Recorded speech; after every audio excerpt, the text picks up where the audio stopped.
ఆనాడు అందరికంటే ముందు అమరులైన చనిపోయిన పహల్గాం చల్లో చనిపోయిన భారతీయులకు క్యాండిల్ ర్యాలీ తెలంగాణ రాష్ట్రం మొట్టమొదట ర్యాలీ నిర్వహించింది. అదేవిధంగా యుద్ధం మొదలైన తర్వాత కేంద్ర ప్రభుత్వానికి నరేంద్ర మోడీకి అండగా నిలబడడానికి మొట్టమొదటి తిరంగా ర్యాలీ తీసి వేలాది మంది సైనికులను పోలీసులను ప్రభుత్వ ఉద్యోగస్తులను నక్లెస్ రోడ్డు మీద కదం తొక్కించి ప్రధానమంత్రి మీరు యుద్ధం చేయండి మేము అండగా నిలబడతామని తెలంగాణ 4 కోట్ల ప్రజల తరఫున మనం తిరంగా ర్యాలీ తీసి అండగా నిలబడ్డాం. మరి నేను ఇవాళ బీజేపీ నాయకులను అడుగుతున్నా, మీకు కొంచెమైన ఆలోచన ఉందా? మీ చీము నెత్తురు రక్తం ఎక్కడికి పోయింది?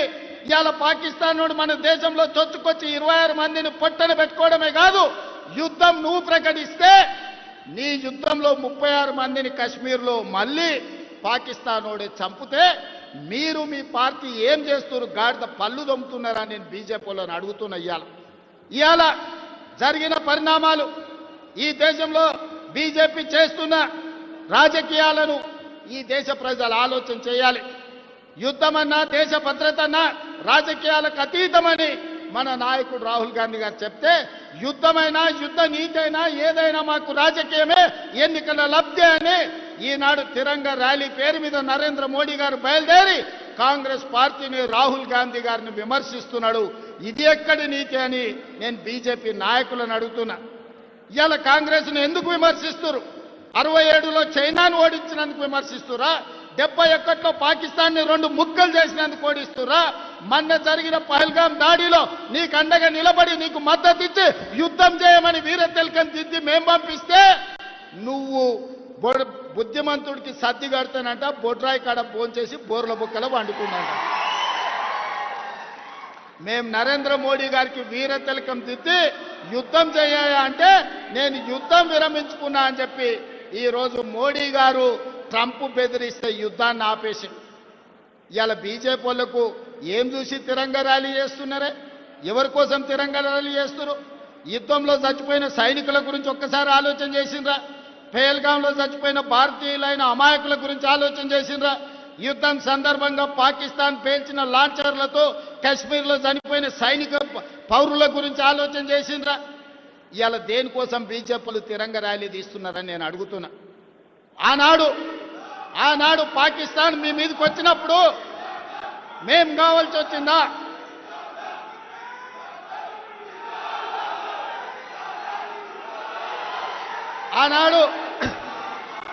ఆనాడు పాకిస్తాన్ ఉగ్రవాదులు ఈ దేశంలో అమాయకులను చంపినప్పుడు అఖిల పక్షం కావాల్సి వచ్చింది.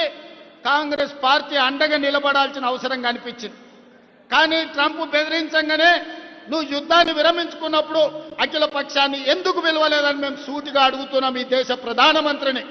ఇది నీ సొంత వ్యవహారం కాదు, నీ పార్టీ వ్యవహారం కాదు, ఇది ఎన్నికల విధానం కాదు, ఇది దేశ భద్రతకు సంబంధించిన విధానం. దేశ భద్రత విషయంలో యుద్ధం చేయాల్సిన సమయంలో యుద్ధం విరమించడం ద్వారా 140 కోట్ల భారతీయుల యొక్క ఆత్మ గౌరవాన్ని ట్రంప్ దగ్గర తాకట్టు పెట్టొచ్చి ఇవాళ గొప్పల కోసం ఉపన్యాసాలు బీజేపీ వాళ్ళు ఇస్తున్నారు తప్ప ఈ దేశ భద్రత పట్ల వాళ్ళకు పట్టింపు లేదు. పదే పదే చెప్పేది పాక్ ఆక్యుపైడ్ కాశ్మీర్ను మేము సాధిస్తామని. ఇవాళ నేను అడుగుతున్న బీజేపీ వాళ్ళని, పీఓకేను గుంజుకోవద్దని ఎవరు చెప్పారు? మేమందరం దేశంలో ఉన్న అన్ని రాజకీయ పార్టీలు 140 కోట్ల మంది మీకు అండగా నిలబడి పాక్ ఆక్యుపైడ్ కాశ్మీర్ను గుంజుకో, పాకిస్తాన్ ఓడించమని చెప్పినాం. బెలూచిస్తాన్ విడగొట్టి ఇంకో దేశంగా ఏర్పాటు చేయమని చెప్పినాం. బెలూచిస్తాన్ విడదీసే శక్తి నీకు లేదు, పీఓకే తెచ్చే శక్తి నీకు లేదు. కానీ ఇవాళ కాంగ్రెస్ పార్టీని మీరు విమర్శించడం ద్వారా ఏమి చెప్పదలుచుకున్నారని బీజేపీ నాయకులను నేను అడగదలుచుకున్నా. అందుకే మిత్రులారా, ఈరోజు దేశంలోనే పెద్ద కంటోన్మెంట్ మన పార్లమెంటు నియోజకవర్గంలో ఉంది. సికింద్రాబాద్ కంటోన్మెంట్ అంటే ఈ దేశ భద్రతకు గుండెకాయ.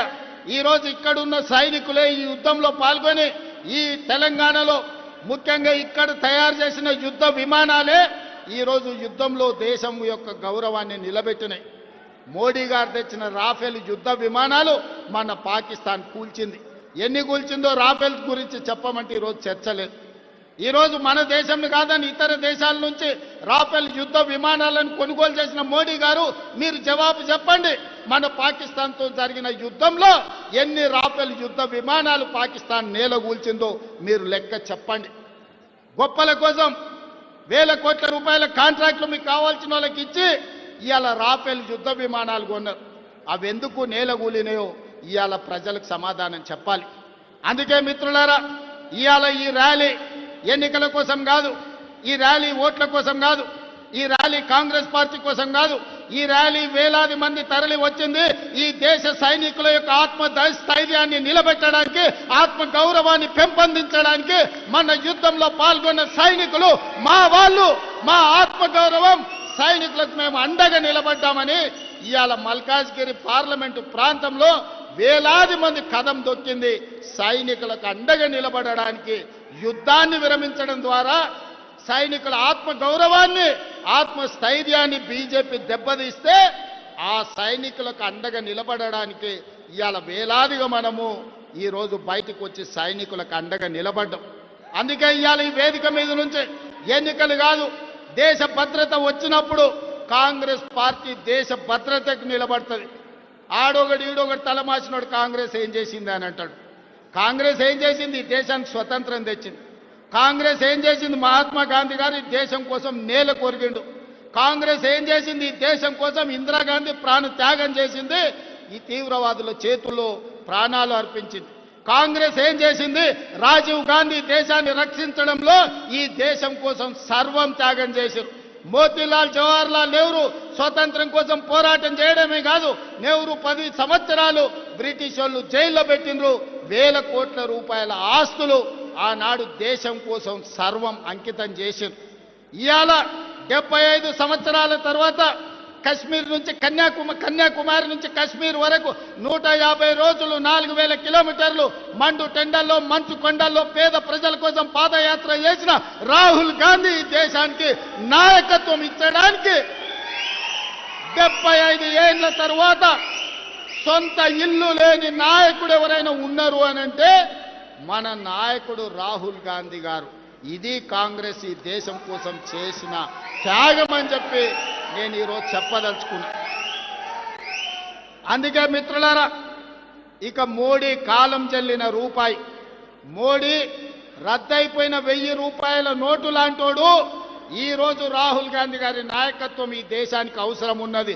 రాహుల్ గాంధీ లాంటి నాయకుడు ఈ దేశానికి ప్రధానమంత్రి ఉంటే ఇందిరాగాంధీని ఆదర్శంగా తీసుకొని అపరకాలి ఆదర్శ మార్గంలో నడిచి పాకిస్తాన్ 2 ముక్కలు చేసి పాకిస్తాన్ ఆక్యుపైడ్ కాశ్మీర్ని హిందుస్థాన్లో చేర్పించుండేవాడు రాహుల్ గాంధీ లాంటి వాడు ఈ దేశానికి ప్రధానమంత్రి కావాలి.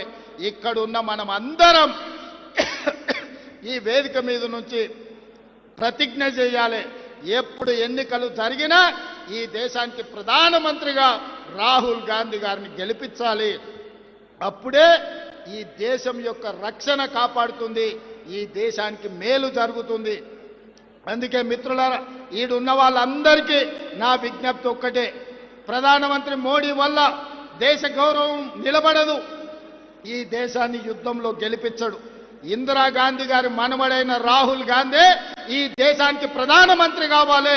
వారు ప్రధానమంత్రి అయితేనే ఒక పక్కన పాకిస్తాన్, ఇంకొక పక్కన చైనాను యుద్ధంలో ఓడించి భారతీయుల ఆత్మ గౌరవాన్ని నిలబెట్టాడు. ఈ దేశానికి రాహుల్ గాంధీ గారిని ప్రధానమంత్రి చేసే వరకు మన అందరం పోరాటం చెయ్యాలి, మన అందరం కష్టపడాలి. మీరందరు సిద్ధమా? సిద్ధమా? సిద్ధమా? సిద్ధమా? సిద్ధమా? సిద్ధమన్న వాళ్ళందరూ చేయి పైకెత్తండి. జై హింద్. విదేశాల్లో ఉన్నత విద్యను చదువుకోవాలని అనుకుంటున్నారా? అయితే వెంటనే ఫ్లైగ్రాడ్ ఓవర్సీస్ ఎడ్యుకేషన్ కన్సల్టెన్సీని సంప్రదించండి. మీ విదేశీ కలలను సాకారం చేసుకోండి. ఫ్లైగ్రాడ్